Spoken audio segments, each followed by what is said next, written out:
All glory is to the assembled Lord. All glory is to the assembled Lord. Thank you very much.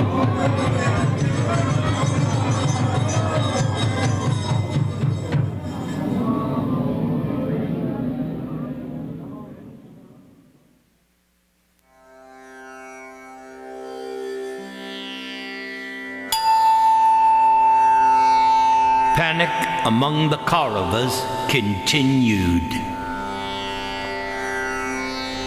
Duryodhana began to worry that the king might decide to give in to the Pandavas. He leaped to his feet and spoke. "Oh, there is nothing to fear, O great king. You need not grieve for us. We are indeed capable of winning the battle. When I heard that Yudhishthir had amassed an army and was intent upon war, at that time I approached Bhishma, Drona, and Kripa, seeking their advice, asking if they felt we should surrender or fight. Victory was by no means certain, but each of them assured me, 'You need fear no enemies.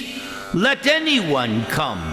We will curb their pride with our sharp arrows. No one can defeat us in battle.' Thus declaring their loyalty to you, O king, they reassured me, and I have faith in their words. Alone, Bhishma overpowered all of the world's kings at Kashi.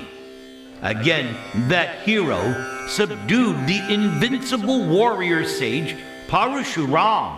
So, how can the Pandavas defeat Bhishma? What power do they have? They do not have their kingdom, and they do not have their wealth. We are the lords of this earth, and now it is the time for us to assert our supremacy and our rightful position. This kingdom is yours, O best of men. How can we surrender it to the enemy?" As usual, Dhritarashtra's mind was swayed by Duryodhana. It was true that Bhishma was an unconquerable warrior. He had also been given a boon that he would die only at his own will, so no one could kill him. And so if he declared his intention to fight with all of his heart, then all was not lost. The king checked his tears as Duryodhana continued speaking. "Why are you struck with fear simply upon hearing descriptions of the enemy? Consider our own army, almost twice the size of theirs. Why, even Indra could not overpower our forces. That Yudhishthir asks only for 5 villages just shows that he is afraid of our might. And as far as Bhima is concerned, do not be afraid of him.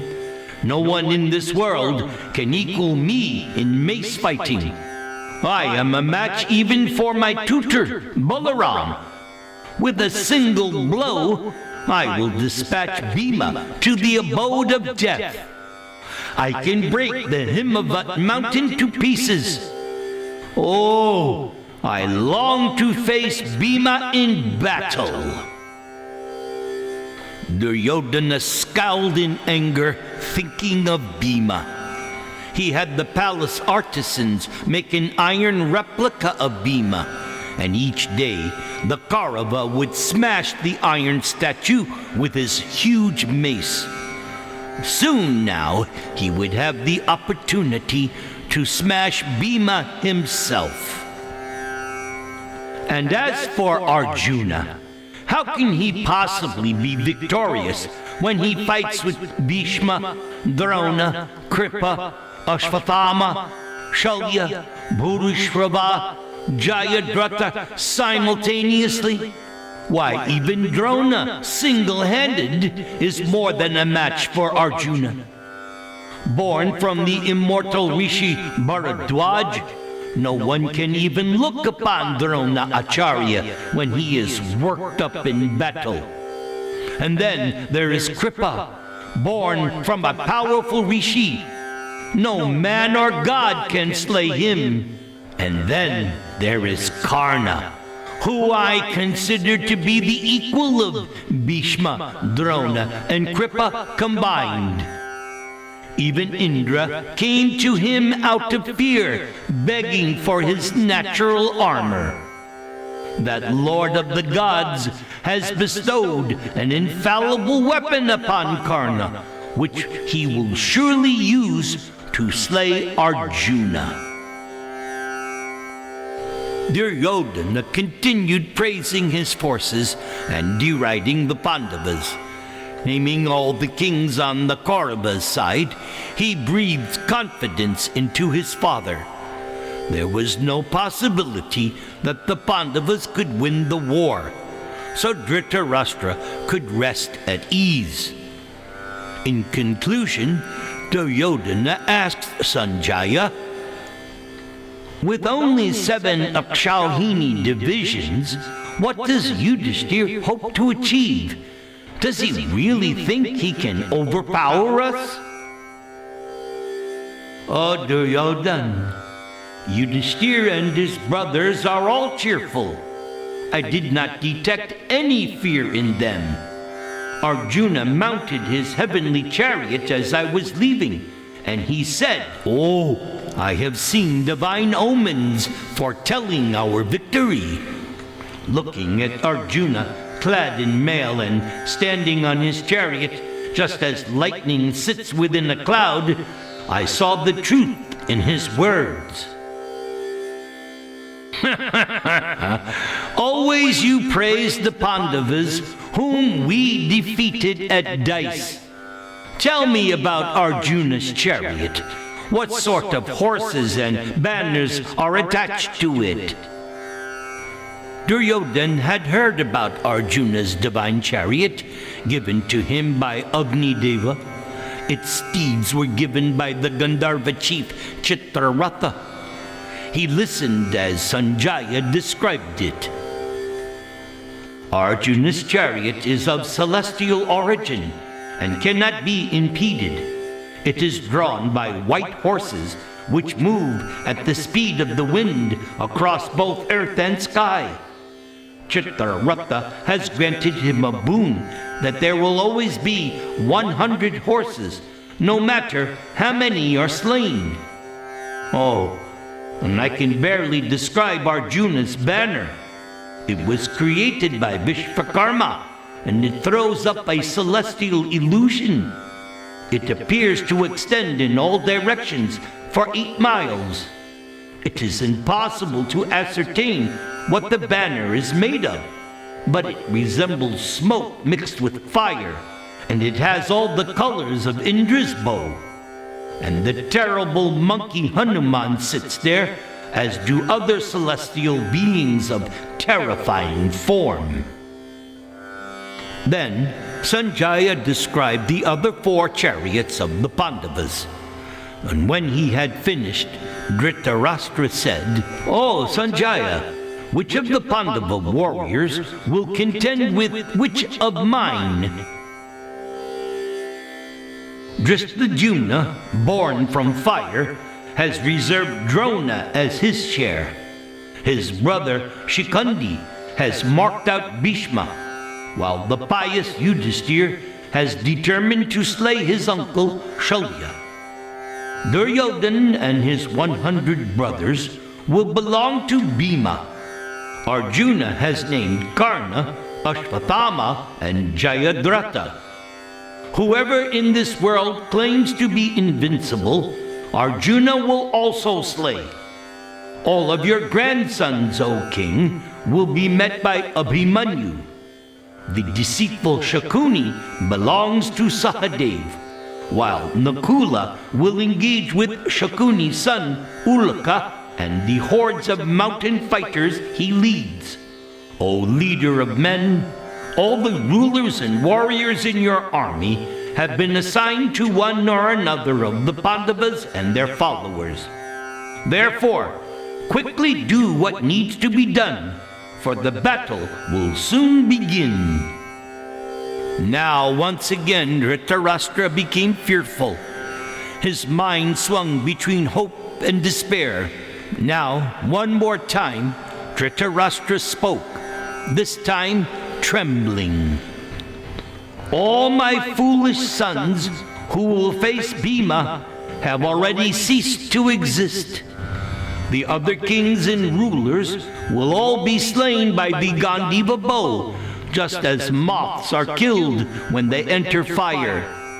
I see my army routed by the Pandavas, whom I have made into my enemies.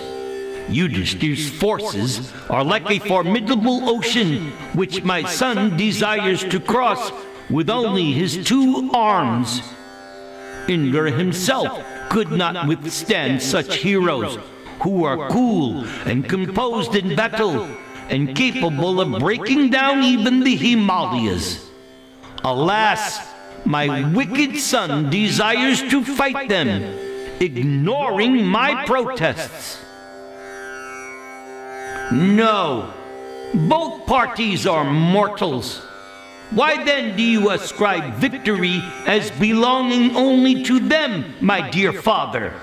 Think again about the heroes arrayed on our side. Why, not even the gods combined could overpower them. What to speak of those puny Pandavas?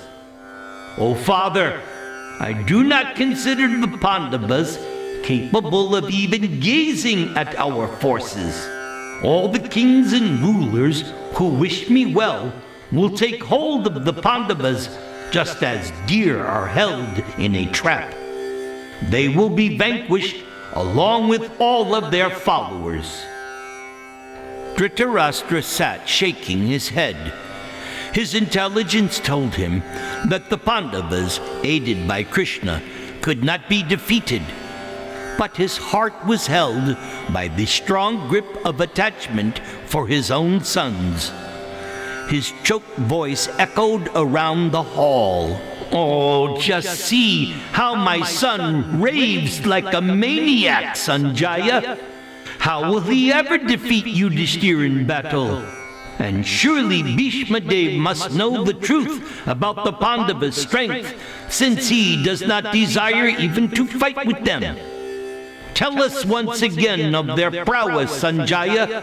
Let us be in no doubt of the danger we now face." Among the Pandavas' forces, Dhristadyumna constantly incites them. He said, "Go, Sanjaya, tell the Kauravas their annihilation is imminent.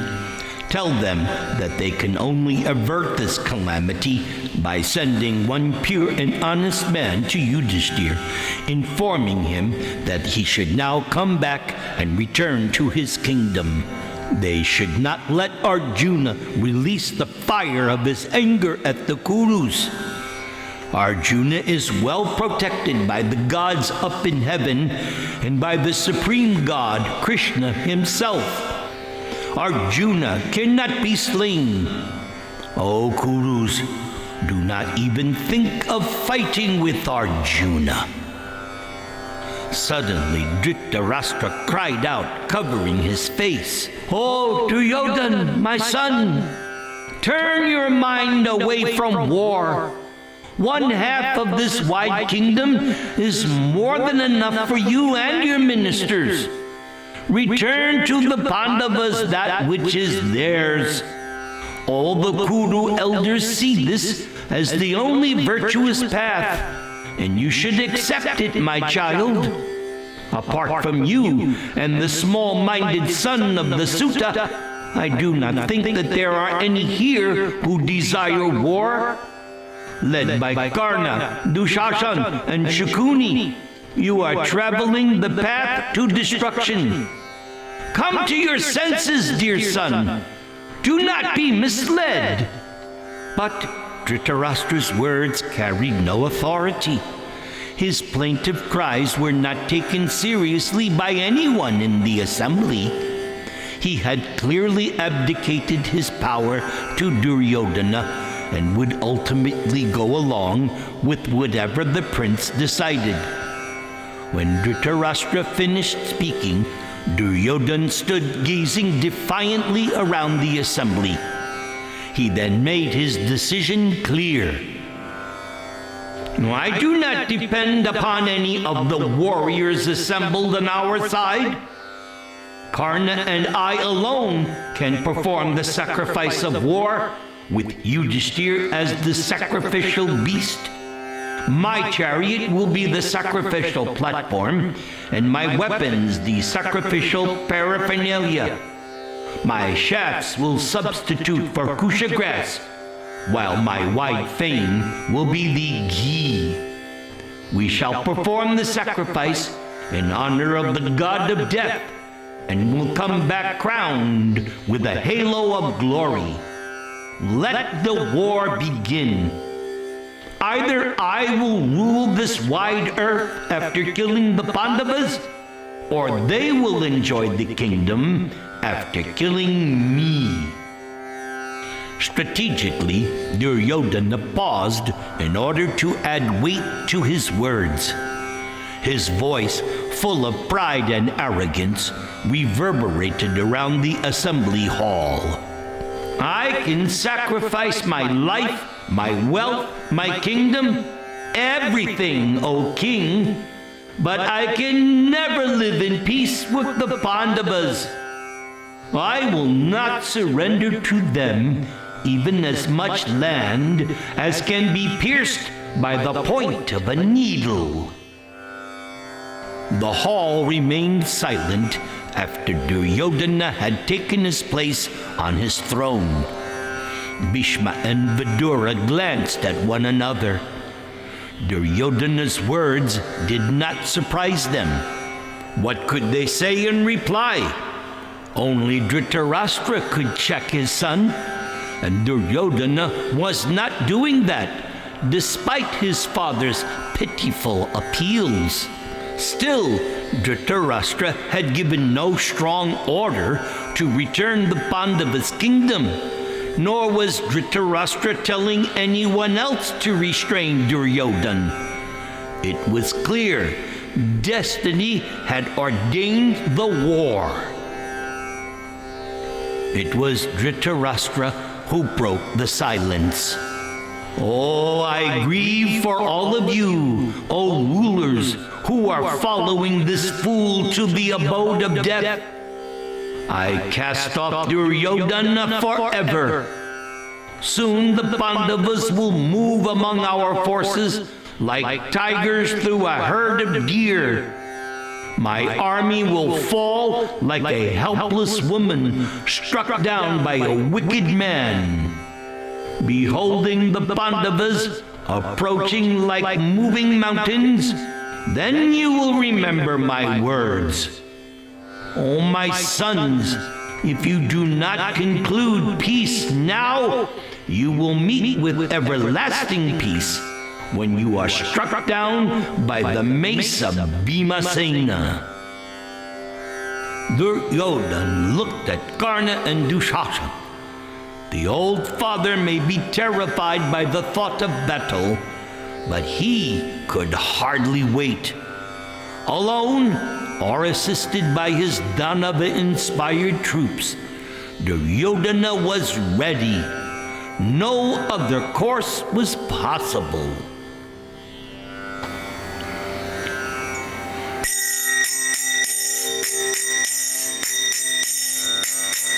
Shri Krishna Chaitanya Prabhu Doya Koro More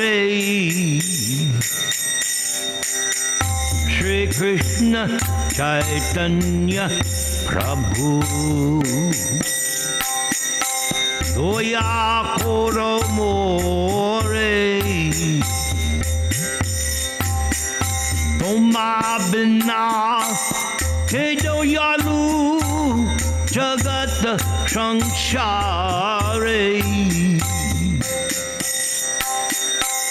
Toma bina ke doyalu jagat samsare.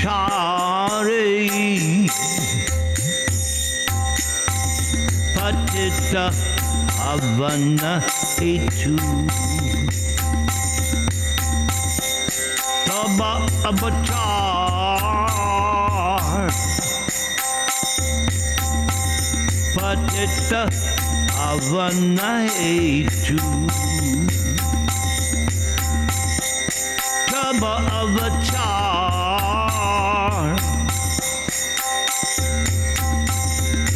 Moshama Patita Prabhu Na Paibe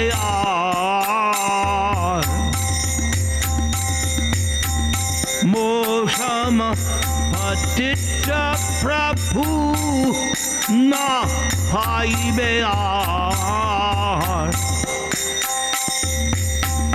Shri Krishna Chaitanya Prabhu Doya koro more Toma binna ke dayalu Jagat sanshare Jaya Jaya Sri Chaitanya Jaya Nityananda Jaya Dvaita Chandra Jaya Gaur Bhakta Vrinda Hare Krishna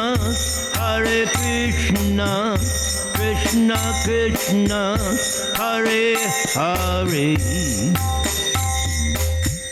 Hare Rama Hare Rama Rama Rama Hare Hare Hare Krishna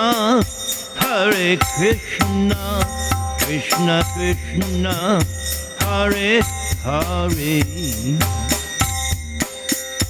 Hare Rama Rama Rama Hare Hare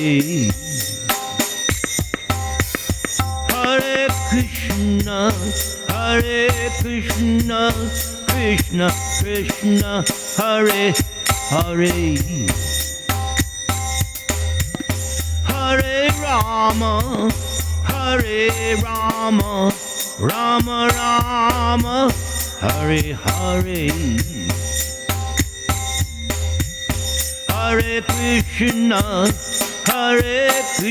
Hare Krishna Krishna Krishna Hare Hare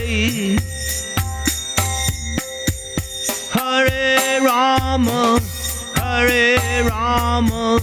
Rama Rama Hare Hare Hare Krishna Krishna Krishna Hare Hare Hare Rama Rama Rama Hare Hare Hare Krishna Krishna Krishna Hare Hare Hare Rama Rama Rama Hare Hare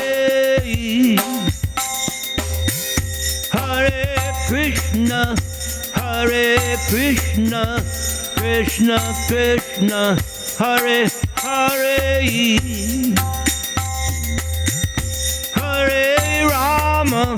Hare Rama Rama Rama Hare Hare Hare Krishna Krishna Krishna Hare Hare